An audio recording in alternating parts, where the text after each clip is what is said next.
How to fix authentication failed on your Facebook account. Today guys, I'm gonna show you how to solve this problem. Just watch this video until the end. So let's start.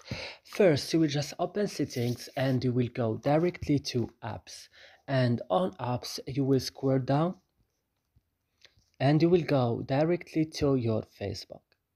Then you will scroll down also and open storage.